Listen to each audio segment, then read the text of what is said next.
No one should put this many hours into work. This is not good. People should not work this hard. I'm not. They should not do this. This is very painful. Painful in what sense? It hurts my brain, my heart. So this is not recommended for anyone. I just did it because if I didn't do it, then Tesla, good chance Tesla would die.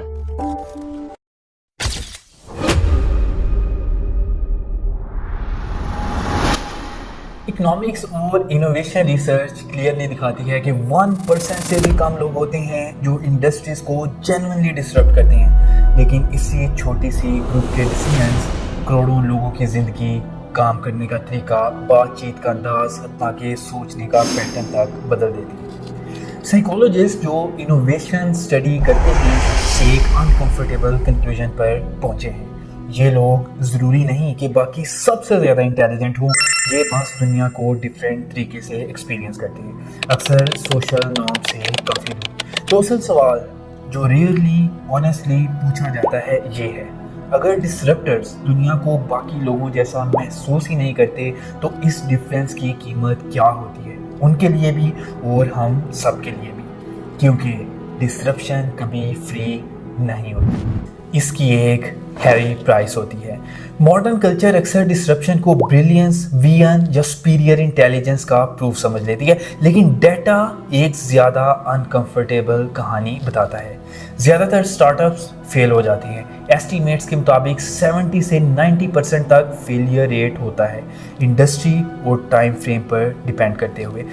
और funded ventures में से भी सिर्फ कुछ ही meaningful scale तक पहुंचते हैं और उनमें से भी सिर्फ चंद ही सिस्टम को रीशेप कर पाते हैं। इकोनॉमिक रिसर्च ये भी दिखाती है कि इनोवेशन का इम्पैक्ट बहुत ज़्यादा कंसंट्रेटेड होता है। चंद फिल्म्स और फाउंडर्स डिसप्रोपोर्शनेट इन्फ्लुएंस, वेल्थ और कल्चरल अथॉरिटी हासिल कर लेते हैं। यहीं से सर्वाइवर बाइस पैदा होता है। हम सिर्फ सक्सेसफुल डिसरप्टर्स को देखते हैं, हज़ारों जो फेल हो गए कहानी से क्वाइटली गायब हो जाते हैं। डिसरप्शन रेयर इसलिए नहीं होती कि इंटेलिजेंस रेयर होती है, डिसरप्शन रेयर इसलिए होती है कि कॉग्निटिव डेविएशन रेयर होता है। ज़्यादातर लोग नेचुरली स्टेबिलिटी प्रिजर्व करना चाहते हैं, सोशल बॉन्ड्स को प्रोटेक्ट करना चाहते हैं और रिस्क मिनिमाइज़ करते हैं। ये कमज़ोरी नहीं, यही चीज़ें सोसाइटीज़ को चलने लायक बनाती हैं। इसलिए डिसरप्शन हाइंडसाइट में ग्लैमरस लगती है और रियल टाइम में रेकलेस, एक अजीब सी चीज़। जब काम कर जाए वियन कहलाती है, जब फेल हो इररिस्पॉन्सिबिलिटी और स्टुपिडिटी।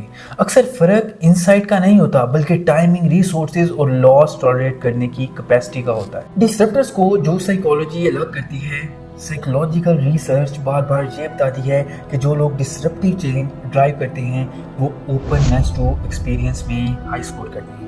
एक ट्रेड जो क्यूरियोसिटी, एब्स्ट्रैक्शन और अनकन्वेंशनल आइडियाज़ को एंटरटेन करने से रिलेटेड होता है। साथ ही उनमें हार्म अवॉइडेंस कम होता है, यानी पोटेंशियल लॉस, सोशल डिसअप्रूवल या अनसर्टेनिटी इमोशनली उतनी थ्रेटनिंग महसूस नहीं होती। न्यूरोसाइंस के पर्सपेक्टिव से ये फ़र्क पार्टली इस बात में होता है कि नोवेलिटी और थ्रेट कैसे प्रोसेस की जाती है। डिसरप्टर्स में अक्सर डोपामिन सेंसिटिविटी ज़्यादा होती है न्यू पॉसिबिलिटीज़ के लिए, और एमिगडाला रिएक्टिविटी कम होती है जो थ्रेट डिटेक्ट करता है। इसका मतलब ये नहीं कि उन्हें डर महसूस नहीं होता, मतलब सिर्फ ये कि डर उनके डिसीजन पर ज़्यादा हावी नहीं होता। डेली लाइफ में ये बिहेवियर बाहर से करेज लगता है लेकिन अंदर से न्यूट्रल महसूस होता है। Look fear straight in the eye and it will disappear. All right.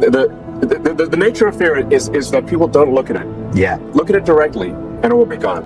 Rejection ज़्यादा चुभती नहीं, अनसर्टिनिटी पैरालिसिस नहीं, एक्साइटमेंट बन जाती है। जहाँ बाकी लोग एंग्जाइटी महसूस करती हैं वहाँ डिसरप्टर्स मोमेंटम महसूस करते हैं। इसलिए वो ज़्यादा ब्रेव नहीं होते, वो बस फियर को डिफरेंट तरीके से एक्सपीरियंस करते हैं। और क्योंकि सोशल फीडबैक कम मैटर करता है, वो आइडियाज़ को पुश कर देते हैं, चाहे कंसेंसस कह रहा हो रुक जाओ। डिफरेंट सोचने की सोशल कीमत, डिफरेंट सोचना अक्सर वो कीमत मांगता है जो सक्सेस स्टोरीज में नहीं बताई जाती। सेलिब्रेट होने से पहले डिसरप्टर्स अक्सर मिसअंडरस्टूड होते हैं और जब सोशल वैलिडेशन लेट आए या बिल्कुल ना आए, सेल्फ डाउट क्वाइटली ग्रो करता रहता है। इसलिए डिसरप्शन अक्सर आइसोलेशन से शुरू होती है, हीरोइक आइसोलेशन नहीं, quite social distance. Moral licensing पर रिसर्च दिखाती है कि जो लोग अपने आप को इनोवेटर्स या प्रॉब्लम सॉल्वर समझते हैं वो हार्म को नेसेसरी बाई प्रोडक्ट कहकर जस्टिफाई करने लगते हैं। हम डिसरप्टर्स के बारे में क्या गलत समझते हैं? मॉडर्न कल्चर डिसरप्टर्स को सक्सेस के टेम्पलेट्स बना देता है और यहीं से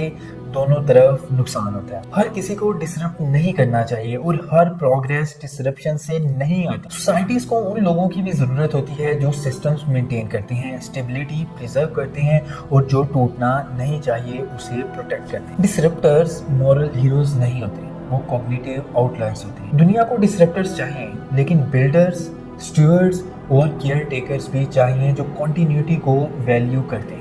जब डिफरेंस को बिना कॉन्टेक्स्ट रोमांटिसाइज किया जाए तो हम डेविएशन को वर्च्यू समझ लेते हैं और केओस को करेज। असल प्रोग्रेस सिर्फ डिसरप्शन से नहीं बल्कि चेंज और केयर के बीच टेंशन से निकलती है। डिसरप्टर्स का माइंड सुपीरियर नहीं होता, बस डिफरेंट होता है और डिफरेंस हमेशा कीमत मांगता है। कुछ कीमत पर्सनल होती है, कुछ सोशल और बहुत सी कीमत तब नजर आती है जब डैमेज हो चुका होता है। डिसरप्टर्स को ऑनेस्टली समझने का मतलब है मिथ छोड़कर नुएंस एक्सेप्ट करना। ये समझना कि इनोवेशन दुनिया को रीशेप करती है, लेकिन उन लोगों को भी रीशेप करती है जो उसे कैरी करते हैं, जो इस बर्डन को सालों तक टॉलरेट करते हैं, अक्सर उनकी मर्जी के बगैर। और शायद सबसे अनसेटलिंग ट्रुथ ये है, जो सोसाइटी सिर्फ डिसरप्शन को वर्शिप करती है वो आखिरकार ये भूल जाती है कि ज़िंदगी को बेहतर बनाने लायक चीज़ों को प्रोटेक्ट कैसे करना होता है।